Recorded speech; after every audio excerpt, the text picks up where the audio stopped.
Students, welcome to the accountancy class. बेटे आज हम अकाउंट्स का चैप्टर नंबर 20 स्टार्ट करेंगे, that is adjustment in preparation of financial statements. ठीक है, तो बेटा कई बार ना हमें अपने जब फाइनल अकाउंट्स बनाते हैं तो उसके अंदर कुछ एडजस्टमेंट्स करनी पड़ती हैं। ठीक है, एडजस्टमेंट किसके रिगार्डिंग, लाइक कोई एक्सपेंस है, ड्यू है, अभी तक पे नहीं किया, ठीक है, या फिर कोई इनकम है, एक्रूड इनकम जो अभी तक आपको रिसीव नहीं हुई, या कोई एक्सपेंडिचर आपको एडवांस में आपने कर दिया, या आपको कोई इनकम एडवांस में रिसीव होगी तो उसके रिगार्डिंग कुछ एडजस्टमेंट्स करनी पड़ती हैं। ठीक है, need for adjustment in the final account, need क्यों है, इसकी एडजस्टमेंट हमें क्यों करनी पड़ती है? बेटा जब भी हम ट्रेडिंग अकाउंट बनाते हैं, प्रॉफिट एंड लॉस अकाउंट बनाते हैं और बैलेंस शीट बनाते हैं, तब हमने ये देखना होता है, ये सब हम क्यों बनाते हैं, ताकि हमें अपनी बिजनेस की फाइनेंशियल परफॉर्मेंस पता चल सके, हमें ये पता चल सके हमें कितना प्रॉफिट हुआ या हमें कितना लॉस हुआ एक अकाउंटिंग पीरियड के अंदर।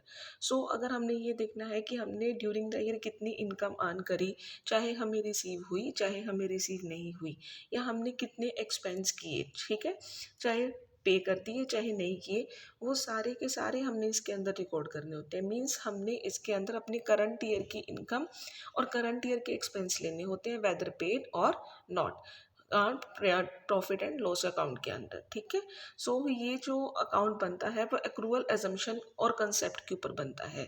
सो expenses incurred for the year, जो इस ईयर के एक्सपेंसेस हैं वेदर पेड और नॉट, वो भी इसके अंदर आएंगे।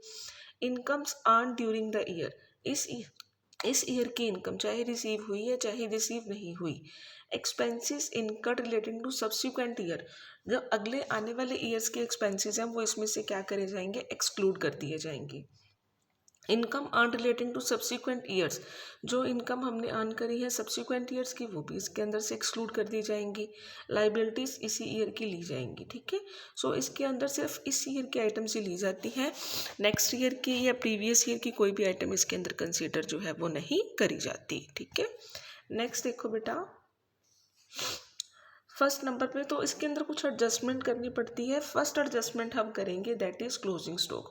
बेटा आपको पता है कि आपको ट्रायल बैलेंस के बाहर क्लोजिंग स्टॉक गिवन होता है। ठीक है, तो ट्रायल बैलेंस के बाहर आपको जो भी क्लोजिंग स्टॉक गिवन होता है वो कौन सा स्टॉक होता है, जो आपका अनसोल्ड स्टॉक होता है, जो एंड ऑफ द ईयर आपका सेल नहीं हुआ होता। ठीक है, और ये इस ईयर का क्लोजिंग है तो नेक्स्ट ईयर का ये क्या हो जाता है, ओपनिंग स्टॉक। सो closing stock generally trial balance के बाहर ही गिवन होता है एज एन एडिशनल इन्फॉर्मेशन। ठीक है, तो जब भी बेटा ग्रोस प्रॉफिट और ग्रोस लॉस कैलकुलेट करना होता है तो उसके अंदर हम क्लोजिंग स्टॉक कंसिडर करते हैं। मींस ट्रेडिंग अकाउंट के अंदर आता है एक तो क्लोजिंग स्टॉक, ठीक है, और दूसरा बैलेंस शीट की लाइबिलिटी साइड के अंदर आता है। बेटा बैलेंस शीट की एसेट साइड के अंदर आता है, सॉरी। जैसे बेटा देखो हम ट्रेडिंग अकाउंट बनाते थे, हमने अभी चैप्टर नंबर 19 किया, वहाँ हमने ट्रेडिंग अकाउंट बनाया, तो हमने ट्रेडिंग अकाउंट के अंदर क्लोजिंग स्टॉक डाला था ना, to opening stock, to net purchases, to direct expenses, by sales, ठीक है, और बाय क्लोजिंग स्टॉक डाला था। और दूसरा क्योंकि ये स्टॉक है, ये आपकी एसेट है, तो ये कहाँ जाएगा, बैलेंस शीट की एसेट साइड के अंदर। तो अभी वहाँ हमने ट्रेडिंग अकाउंट के अंदर एंट्री करी थी by closing stock, by closing stock है मीन्स क्लोजिंग स्टॉक डेबिट, तो ट्रेडिंग अकाउंट क्या हो जाएगा, क्रेडिट हो जाएगा।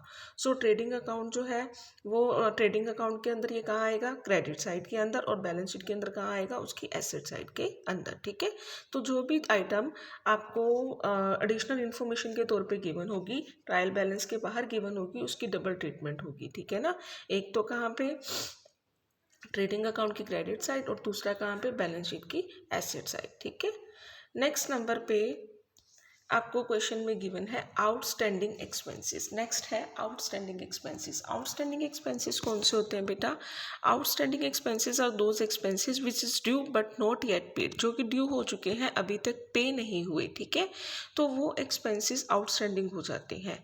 तो जब हमने एग्जैक्ट प्रॉफिट कैलकुलेट करना होता है कि हमें कितना मतलब प्रॉफिट हुआ, नेट प्रॉफिट हुआ या कितना नेट लॉस हुआ, तो हम इन एक्सपेंसेस को कंसिडर करते हैं।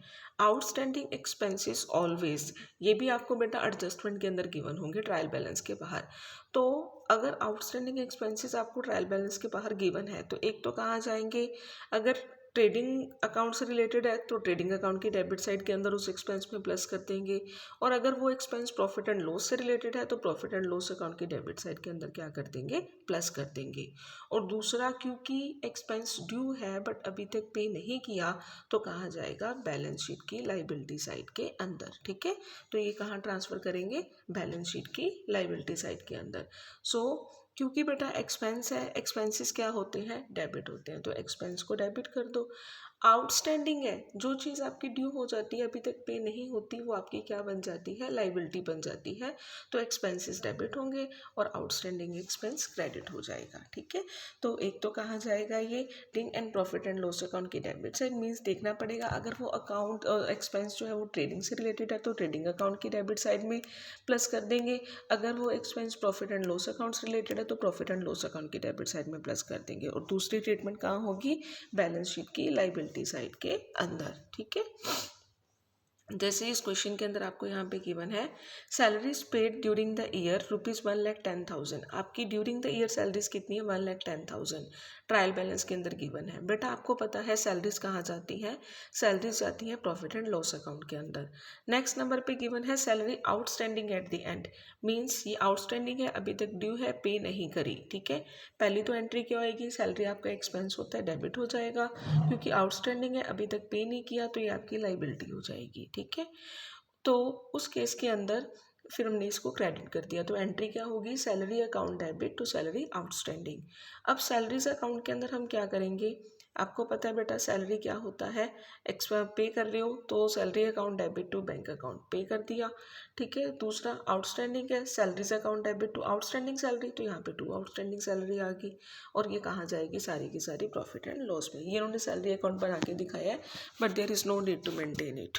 नेक्स्ट है प्रॉफिट एंड लॉस अकाउंट के अंदर हम कहाँ डालेंगे, प्रॉफिट एंड लॉस अकाउंट की डेबिट साइड, तो टू सैलरीज 1,10,000, क्योंकि आउटस्टैंडिंग है, मैंने बताया डबल ट्रीटमेंट, एक तो प्रॉफिट एंड लॉस अकाउंट की डेबिट साइड में प्लस कर देंगे, और दूसरा कहाँ जाएगा, दूसरा जाएगा ये बैलेंस शीट की लाइबिलिटी साइड के अंदर, आउटस्टैंडिंग सैलरी कितना, 10,000।